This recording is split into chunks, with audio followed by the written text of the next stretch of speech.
आज हम आपको हीरानाथ जी के बगीची काली मोरी अलवर में आपको दर्शन कराते हैं। बगीची के अंदर आपको ले चलते हैं। देखिए बगीची का ये भारी परिसर है और महाराज जी के बारे में बताया जाता है कि महाराज जी एक बार इस बगीचे के आसपास पहले बहुत सारा जंगल था, चारों तरफ जंगल ही जंगल था। तो एक वृक्ष के नीचे लेटे हुए थे टाइगर के स्वरूप में, शेर के स्वरूप में।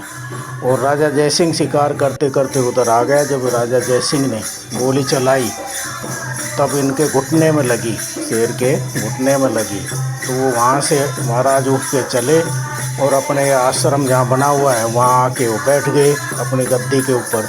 तब राजा वो खून के निशानों का पीछा करते करते इनके पास पहुँचे, देखा यहाँ साधु बैठे हुए हैं। तब उनकी वार्ता हुई महाराज जी की, हीरानाथ जी की। तब हीरानाथ जी ने बताया सारा किस्सा, भाई मैं ही लेट रहा था वहाँ पे।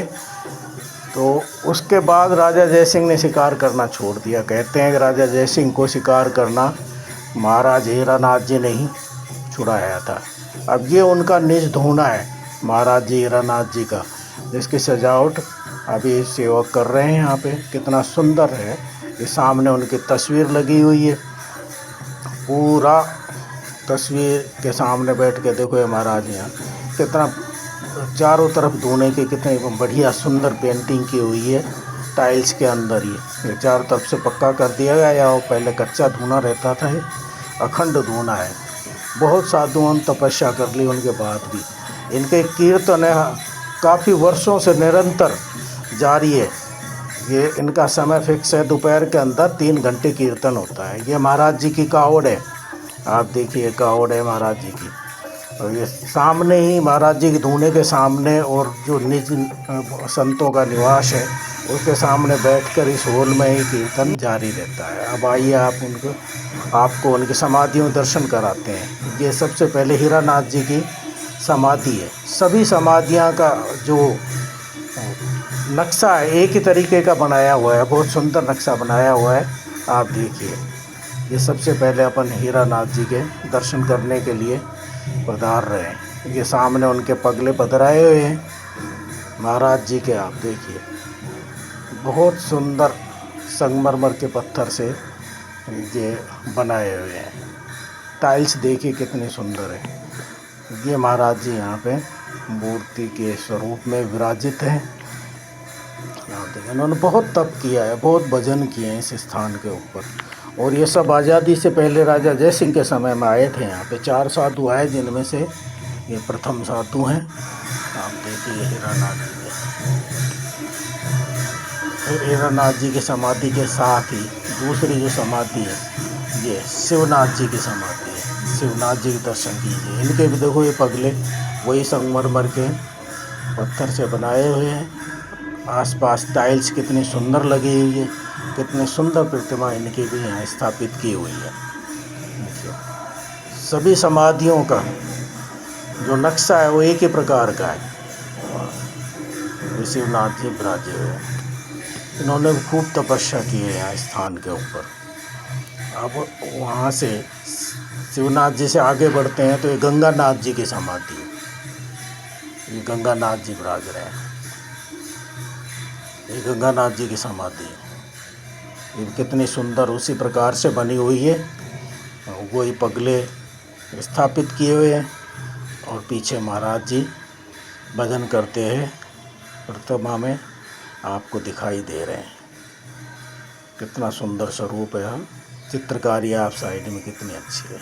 आगे बढ़ते हैं। शिव मंदिर है, ये प्राचीन शिव मंदिर है। इसके अंदर आप देखिए शिव पार्वती ये विराज रहे हैं अंदर, और सामने नांदिया भगवान है वो स्थापित किए हुए हैं। ये शिव और पार्वती है यहाँ पे।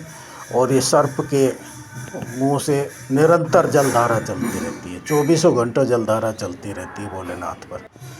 फिर इनके बगल के अंदर ही ये गणेश जी के लिए अलग से छोटा सा मंदिर बनाया हुआ है।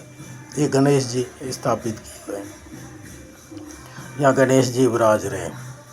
इनके साथ में ही जो छोटा सा मंदिर बनाकर फिर कार्तिकेय भगवान को स्थापित किया है। ये फिर तीसरा जो है ये स्थान, इसके अंदर एक कोतवाल महाराज जब शिवालय की स्थापना करते हैं तो इनकी करते हैं। पीछे ये छोटी छोटी छतरियाँ दिखाई दी है, ये भी साधुओं की समाधि ही बनाई हुई है। ये पीछे से देखिए आप, ये तीनों जो मंदिर कार्तिकेय भगवान कोतवाल जी और कार्तिकेय का है। अब ऊपर ये जो छतरियाँ दिखाई दे रही हैं, ये छतरियाँ दिखाई दे रही हैं, ये गुंबद जो दिखाई दे रहा है, वो सब साधुओं की समाधि है। हीरानाथ जी हैं, शिवनाथ जी हैं, गंगानाथ जी हैं, त्रिलोकीनाथ जी हैं उनका। बीच में शिवालय, ये इधर पीछे इन समाधियों के पीछे कच्चा स्थान है, इसमें फलदार भी वृक्ष हैं, कुछ सब्जियां भी लगा दी जाती हैं, हरा भरा रहता है, पुष्प वगैरह लगाए जाते हैं जो पूजा के काम आते हैं। केले का पेड़ है, पपीते का पेड़ है, बेल का पेड़ है, इस तरीके के पेड़ लगाए हुए हैं। काफ़ी शीतलता रहती है, हरी भरी बगीची है। आगे बढ़ते हैं तो ये प्राचीन घंटा लगाया हुआ है पहले का, आप देखिए कितना भारी घंटा है। ये घंटा शिवालय के बगल में लगाया हुआ है, आप देखिए कितना, इसके ऊपर भी स्ट्रक्चर जोरदार बना हुआ है। ये बजरंगबली जी का स्थापित मूर्ति, बहुत प्राचीन मूर्ति है, कितनी सुंदरता से इनका चोला चढ़ाया हुआ है, कितना सुंदर दिखाई दे रहे हैं बाबा। ये जो चौथी समाधि है, ये त्रिलोकीनाथ जी की है। ये त्रिलोकीनाथ जी की जो समाधि है वो भी उसी नक्शे के अनुसार बनाई हुई है। सामने ये पगले पधराए हुए हैं, पीछे आपको दर्शन कराते हैं।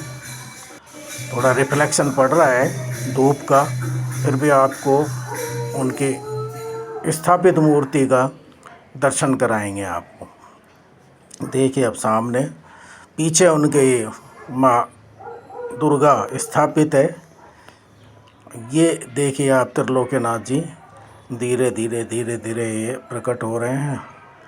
आपको उनकी प्रतिमा देखिए, ये त्रिलोकीनाथ जी की प्रतिमा स्थापित की हुई है। ये भी भक्ति भाव में लीन है, इनकी मूर्ति भी स्थापित यहीं पे की है। उसी तरीके के मानचित्र बनाया हुआ है सभी समाधियों का, एक ही प्रकार का बनाया हुआ मानचित्र है। सब शीशे लगाए हुए जिससे गंदगी वगैरह नहीं हो। अब ये साइड में चलते हैं तो ये सब संत निवास है। बरांडों के पीछे जितने भी कमरे हैं, तो जो संत आते हैं बाहर से, उनको कोई असुविधा नहीं हो उसके लिए ये संत निवास बनाए हुए हैं, यहाँ भजन कर सकते हैं। फिर वहाँ से चलते हैं पश्चिम के तरफ, तो ये बहुत बड़ा कीर्तन हॉल बनाया जा रहा है। आप देखिए कितना बड़ा कीर्तन हॉल है। ये अभी निर्माणाधीन है, ये अब इस पर कार्य चल रहा है। आप देखिए आश्रम के ऊपर ये दो कुत्ते भी रह रहे हैं, एक लेब्राडोर है, एक अल्सेशन है, और ये भी रात को सुरक्षा के लिए रखे जाते हैं। कोई बेसमय आदमी यदि कोई प्रवेश करता है तो ये चेतावनी दे देते हैं। आप देखिए ये घूम रहे हैं इधर, ये इधर आते हैं तो ये आश्रम की गौशाला है, यहाँ गऊ भी पाल रखी है। भगवान के यहाँ भोग लगाने के लिए शुद्ध दूध वगैरह ये यहीं से प्राप्त होता है। ये गौशाला है। गौशाला के और नवनिर्माण जो हॉल है उसके बीच में मटेरियल बना हुआ है। बगीचे का काफ़ी दूर तक का ये खेत वगैरह दिखाई दे